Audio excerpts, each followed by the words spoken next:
जय हिंद मित्रांनो, एक्झाम जागरवर तुम्हा सर्वांचं पुन्हा एकदा स्वागत आहे. मित्रांनो, तब्येत ठीक नसल्यामुळे थोडा आवाजात बदल जाणवत असेल, पण आपला जो कंटेंट आहे तो नेहमीप्रमाणे सर्वोत्तम आहे. त्यासाठी व्हिडिओ शेवटपर्यंत पहा आणि व्हिडिओला लाईक करायला विसरू नका. ठीक आहे, तर पहा पहिला प्रश्न काय आहे. उल्हास नव भारत साक्षरता कार्यक्रमाअंतर्गत कोणते प्रशासकीय युनिट हे पहिले पूर्ण साक्षर प्रशासकीय युनिट बनले आहे? या प्रश्नाचं उत्तर आहे पर्याय क्रमांक 1 म्हणजेच लडाख हे उल्हास नव भारत साक्षरता कार्यक्रमाअंतर्गत पूर्ण साक्षर बनलेले पहिले प्रशासकीय युनिट बनला आहे. या उल्हासचा फुल फॉर्म सुद्धा नोट करून घ्या. उल्हास म्हणजे understanding of life long learning for all in society असे याचं पूर्ण स्वरूप असून हा कार्यक्रम 2022-23 ते 2026-27 या कालावधीत राबवण्यात येणार आहे. या कार्यक्रमाचं उद्दिष्ट काय आहे तर 15 वर्षे आणि त्याहून अधिक वयाच्या प्रौढांना शैक्षणिक संधी प्रदान करणे हे या कार्यक्रमाचं उद्दिष्ट आहे. प्रश्न क्रमांक 2.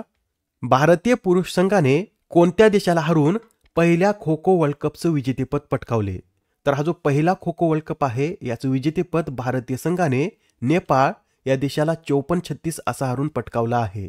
या असंच या स्पर्धेतील महिला इव्हेंटचं विजेतेपद कोणी पटकावले तर याचं विजेतेपद सुद्धा भारतीय महिला संघानेच पटकावले असून भारतीय महिला संघाने सुद्धा अंतिम सामन्यात नेपाळलाच हरून या स्पर्धेचं विजेतेपद पटकावलं आहे.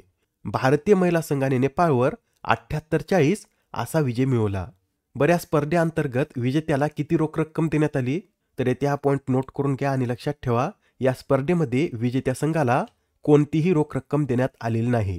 फक्त यात विजेत्या संघाला चषक व त्यातील खेळाडूंना पदक देण्यात आले आहेत. कोणतीही रोख रक्कम नाही. मल्टीलायनरमध्ये या मुद्द्याचा उपयोग करून आपल्याला प्रश्न विचारला जाऊ शकतो. या स्पर्धेविषयी आपण अधिक जाणून घेऊया. या खो खो वर्ल्ड कपची पहिली आवृत्ती असून याचं आयोजन 13 ते 19 जानेवारी दरम्यान भारतातील इंदिरा गांधी स्टेडियमवर करण्यात आलं होतं व या स्पर्धेत 20 पुरुष संघ तर 19 महिला संघ सहभागी होते आणि यामध्ये भारतीय पुरुष संघाचे कर्णधार हे महाराष्ट्राचे प्रतीक वायकर होते, ज्यांना 2016 मध्ये एकलव्य पुरस्कार मिळालेला आहे व महिला संघाच्या कर्णधार या सुद्धा आपल्या महाराष्ट्रातील बीडच्या रहिवाशी प्रियंका इंगळे या होत्या. या स्पर्धेसाठी जे मॅस्कॉट आहेत त्यांची नावे सुद्धा नोट करून घ्या. तेजस आणि तारा अशी या मॅस्कॉटची नावे आहेत. आणि मित्रांनो, आता महाराष्ट्र सरकारने या खो खो वर्ल्ड कपमध्ये जे महाराष्ट्रीयन खेळाडू होते त्यांना प्रत्येकी ₹1.25 कोटी देण्याची घोषणा केली आहे. Next question. Gates Cambridge impact पुरस्कार 2025 ने कोणाला सन्मानित करण्यात आले? या प्रश्नाचं उत्तर आहे पर्याय क्रमांक 2 म्हणजेच उर्वशी सिन्हा यांना या पुरस्काराने सन्मानित करण्यात आला आहे. उर्वशी सिन्हा यांच्याविषयी सांगायचं झालं तर त्या रमन रिसर्च इन्स्टिट्यूटमधील लाईट अँड मॅटर फिजिक्स थीमच्या एक विशिष्ट फॅकल्टी सदस्य आहेत आणि आता त्यांना गेट्स कॅम्ब्रिज इम्पॅक्ट पुरस्कार मिळाला आहे. याआधी सुद्धा काही महत्त्वाचे पुरस्कार देण्यात आले आहेत, ते सुद्धा आपण एकदा पाहून घेऊया. तर पहा, गदिमा पुरस्कार हा आशा काळे यांना देण्यात आला. इरास्मस पुरस्कार अमिताभ घोष, टर्नर पुरस्कार जसलीन कौर, सर्वोत्तम ग्रामपंचायत पुरस्कार मान्याची वाडी, 2024चा इंदिरा गांधी शांतता पुरस्कार Michelle Bachelet, WTA player of the year पुरस्कार Aryna Sabalenka, UNEP art champions lifetime achievement पुरस्कार माधव गाडगीळ, तर नटसम्राट बालगंधर्व जीवनगौरव पुरस्काराने अशोक सराफ यांना सन्मानित करण्यात आलं. आता हा प्रश्न पहा, यात काय विचारला आहे तर कॉफी उत्पादनात आपला भारत जागतिक स्तरावर कितव्या स्थानी आहे? तर आपला भारत आता कॉफी उत्पादनात जागतिक स्तरावर 7व्या क्रमांकावर आहे. 2023-24 या आर्थिक वर्षात भारताची कॉफी निर्यात ही $1.29 अब्ज पर्यंत पोहोचली असून भारत आता जगातील 7वा सर्वात मोठा कॉफी उत्पादक देश ठरला आहे. भारतामध्ये सर्वाधिक कॉफी कोठे उत्पादित केलं जातं तर कर्नाटक या राज्यामध्ये भारतात सर्वाधिक कॉफी उत्पादित केलं जातं. आणि जगामध्ये सर्वाधिक कॉफी उत्पादन करण्याच्या बाबतीत कोणता देश हा प्रथम स्थानावर आहे तर यामध्ये ब्राझील हा 39% प्रथम स्थानावर आहे. ब्राझील या देशातच एकूण जगाच्या 39% कॉफीचं उत्पादन होतं. त्यानंतर दुसऱ्या क्रमांकावर 16% व्हिएतनाम आहे, तिसऱ्यावर कोलंबिया, चौथ्यावर इथिओपिया, 5व्यावर इंडोनेशिया, 6व्यावर युगांडा. तर आपला भारत यात 7व्या क्रमांकावर असून 8व्या क्रमांकावर होंडुरास, 9व्या क्रमांकावर पेरू, तर 10व्या क्रमांकावर मेक्सिको हा देश आहे.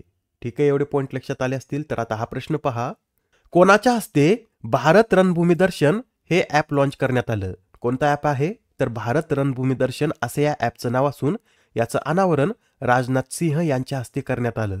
बरं, या ॲपचा उद्देश काय आहे तर सीमावर्ती भागांना पर्यटन स्थळांमध्ये रूपांतरित करणे आणि भारतातील नागरिकांना शौर्यपूर्ण इतिहासाशी जोडणे असे या भारत रणभूमी दर्शन ॲपचा उद्देश आहे. बरं, हे ॲप कोणाद्वारे निर्माण करण्यात आलं? तर संरक्षण मंत्रालय, पर्यटन मंत्रालय आणि भारतीय लष्कराच्या सहकार्याने हे ॲप विकसित करण्यात आले. महत्त्वाचा प्रश्न आहे, येणाऱ्या एक्झाममध्ये हा प्रश्न विचारण्यात येईल. तर लक्षात ठेवा, भारत रणभूमी दर्शन हे ॲप संरक्षण मंत्रालय, पर्यटन मंत्रालय आणि भारतीय लष्कराच्या सहकार्याने विकसित करण्यात आला आहे. पुढील प्रश्न, CRPFचे नवीन महानिर्देशक कोण बनले आहेत? तर CRPFचे नवीन महानिर्देशक हे ज्ञानेंद्र प्रताप सिंह बनले आहेत.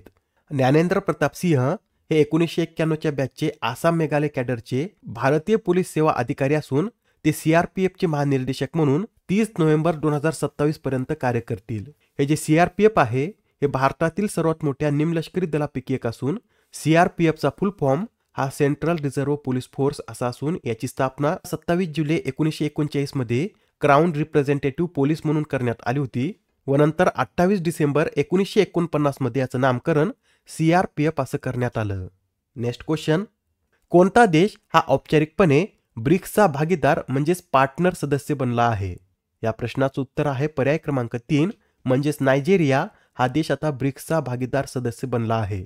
सध्या आता ब्रिक्स या संघटनेचे पार्टनर देश हे Belarus, Bolivia, Cuba, Kazakhstan, Malaysia, Thailand, Uganda आणि उझबेकिस्तान आहेत आणि यांच्यानंतर ब्रिक्सचा भागीदार सदस्य बनणारा नायजेरिया हा एकूण 9वा देश ठरला आहे.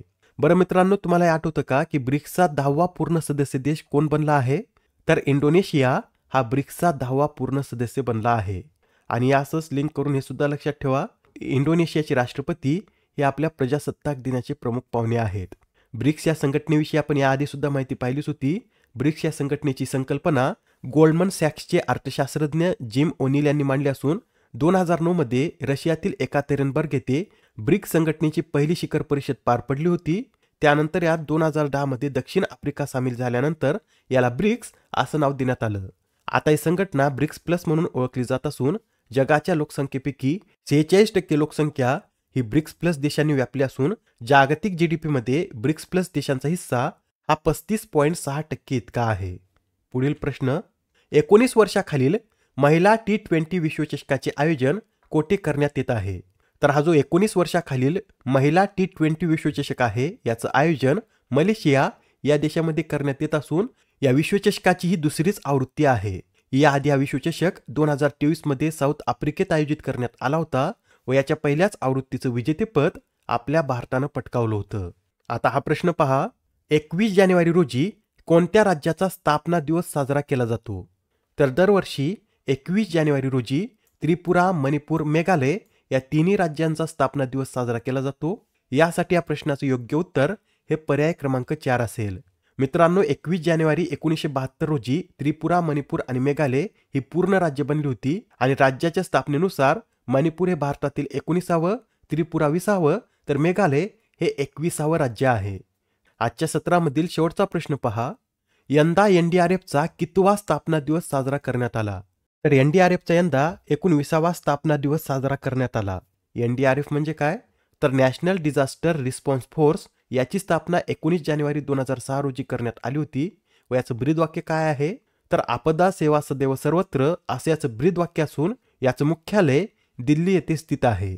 बरं, या आधीच्या सत्रामध्ये तुमच्यासाठी हा प्रश्न होता की कोणतं राज्य हे AI तंत्रज्ञान धोरण ठरवणारं भारतातील पहिलं राज्य ठरलं आहे? या प्रश्नाचं उत्तर आहे पर्याय क्रमांक 4 म्हणजेच आपलं महाराष्ट्र हे राज्य AI तंत्रज्ञान धोरण ठरविणारं भारतातील पहिलं राज्य ठरलं आहे. आजच्या सत्रामधील तुमच्यासाठीचा प्रश्न पहा, अलीकडेच कोणत्या राज्याने माँ की रसोई हा उपक्रम सुरू केला? अत्यंत महत्त्वाचा प्रश्न आहे. या प्रश्नाचं उत्तर कमेंटमध्ये देण्याचा प्रयत्न करा. उत्तर चुकलं तरी काय हरकत नाही, कारण ज्यावेळेस तुम्हाला या प्रश्नाचं योग्य उत्तर माहित होतं त्यावेळेस हा प्रश्न तुमच्या दीर्घकाळापर्यंत लक्षात राहतो. तर आता पुढच्या सत्रामध्ये पुन्हा भेटूया. धन्यवाद.